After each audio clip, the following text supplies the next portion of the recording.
अस्सलाम वालेकुम नाजरीन। सल्तनत उस्मानिया के वॉल्यूम 193 में आप सबको खुश आमदीद। इस एपिसोड के आगाज़ में हम देखते हैं बाला खातून अपने सिपाहियों के साथ जंगल में सोफिया और उसके सिपाहियों के साथ लड़ रही थी और फिर बाला खातून सोफिया पर हमला करती है। चंद ही लम्हों में सोफिया को नीचे गिरा देती है और जैसे ही तलवार बुलंद करके हमला करती है तो सोफिया उसका वार रोकती है। सोफिया कहती है खेल ख़त्म हो गया है बाला, तुम सब मारे जाओगे। बाला खातून कहती है तुम हमारा कुछ नहीं बिगाड़ सकती सोफिया। इतने में ही सिपाही बाला पर वार करता है। सोफिया कहती है गाड़ी को आग लगा दो। सिपाही आग भरे तीर मुसलसल घोड़ा गाड़ी पर बरसाने लगते हैं।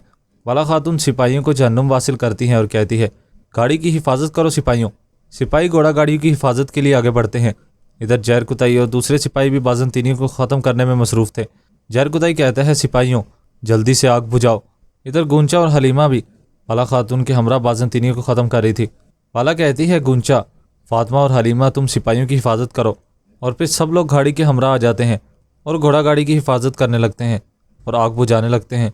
गोयनिक किले का मंजर दिखाया जाता है। उस्मान साहब अपने सिपाहियों के हमरा पहुंचते हैं, अपने घोड़ों से नीचे उतरते हैं। अलाउद्दीन कहता है क्लैडियस को मालूम था कि हम आ रहे हैं और ये भी जानता था कि हम किस रास्ते से आएंगे, लेकिन वो ये कैसे जान सकता है मेरे सरदार। गोंचा भी आगे आकर कहते हैं अब वो कुत्ता मदरनी किले में दफाई लाइन कायम करेगा। अब हम क्या करेंगे उस्मान सरदार, हम जाल में फंस चुके हैं। सिपाहियों की हालत भी मालूम है, ज़ख्मी भी हैं। उस्मान साहब कहते हैं हम गोयनिक में खैमाजन होंगे, पहले हालात को पुरसकून होने देंगे, फिर हम ज़रूर महम पर जाएंगे, लेकिन हम कभी भी जहाद और फतवाहत से दस्तबरदार नहीं होंगे। इतने में ही सामने से सिपाही माले गनीमत लेकर आता है। अलाउद्दीन कहता है ये वो माले गनीमत है जो हमने गोयनिक से हासिल किया है सरदार। उस्मान साहब कहते हैं ज़मीन तलवार से हासिल की जाती है, लेकिन अवाम पर तलवार से हुकूमत नहीं की जा सकती। कौम पर अदल इंसाफ और रजामंदी से हुकूमत की जाती है। हम गोयनिक को इस सोने से आबाद करेंगे, गैर मुस्लिमों को भी किसी चीज़ की कमी नहीं होने देंगे। मैं नहीं चाहता कि कोई भी बदहाली में ज़िंदगी गुजारे।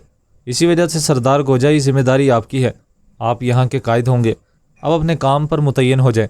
गोजा सरदार कहता है जो आपका हुक्म उस्मान सरदार। गोयनिक इस्लाम के अदल से दोबारा आबाद होगा। उस्मान साहब कहते हैं बुरहान आप लोग मदरनी किले जाएंगे, वहाँ पर छुप कर दाखिल हों और मालूम करें कि कितने सिपाही हैं और उनकी हालत और तैयारी क्या है। और फिर सिपाही तौरान के साथ जाता है। उस्मान साहब कहते हैं और गाजी तुर्गुत आओ, मशवरा करते हैं और फिर वो आगे बढ़ जाते हैं।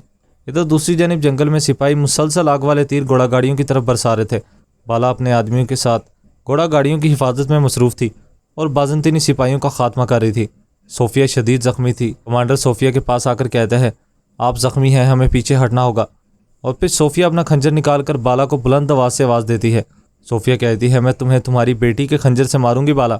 जिसके बाद वो जैसे ही बाला की जानिब खंजर फेंकती है, सामने से हलीमा आती है और उसको खंजर लग जाता है। सोफिया देखकर काफ़ी परेशान होती है। कमांडर कहता है चलो सिपाहियों पीछे हटना है। सोफिया काफ़ी मायूसी से पीछे हटती है। इधर हलीमा ज़मीन पर गिर जाती है। गुंचा, होलोफिरा और दूसरे सिपाही भी हलीमा के पास आते हैं। बाला खातून कहती है मैं तुम्हें अपने हाथों से मारूंगी सोफिया। हलीमा सब्र करो, तुम्हें कुछ नहीं होगा मेरी बेटी, तुम्हें हिम्मत करनी होगी। गुंचा कहती है सिपाहियों घोड़ा गाड़ी लेकर आओ। और फिर मोदोरगू किले का मंजर दिखाया जाता है जहाँ पर एक बहुत बड़ी फ़ौज मौजूद थी। सामने से कमांडर आता है। एक कमांडर कहता है हम तो तवक्को कर रहे थे कि तुम ज़्यादा आदमियों के साथ आओगे क्लैडियस। क्लैडियस कहता है क्या वाकई? क्लैडियस कहता है मैंने अपने सिपाहियों की कुर्बानी दी है तुर्कों को शिकस्त देने के लिए, मदरनी की हिफाजत के लिए। क्या तुम समझे हो ये किला उस्मान का हदफ है। आज मैंने इसे रोका है लेकिन वो कल फिर आएगा। दूसरा कमांडर कहता है इस हालत में मदरनी का दिफा करना बहुत मुश्किल है।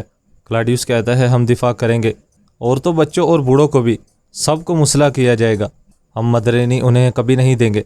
मेरे पास किले के अंदर एक जासूस है जो उस्मान की हर हरकत की खबर देता है। हम उसकी मनसूबाबंदी जानेंगे और एहतियाती तदाबीर इख्तियार करेंगे। इधर दूसरी जानिब उस्मान साहब कह रहे थे ये नामुमकिन था कि क्लैडियस हमारे मदरनी जाने वाले रास्ते को जानता।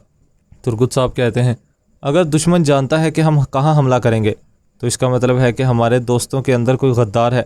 उस्मान साहब कहते हैं हमने दुश्मनों के दिल में रियासत कायम की है और कईयों को शिकस्त दी है, लेकिन ये गद्दार जो हमारे दरमियान में है हमेशा हमारे लिए रुकावट बनते हैं।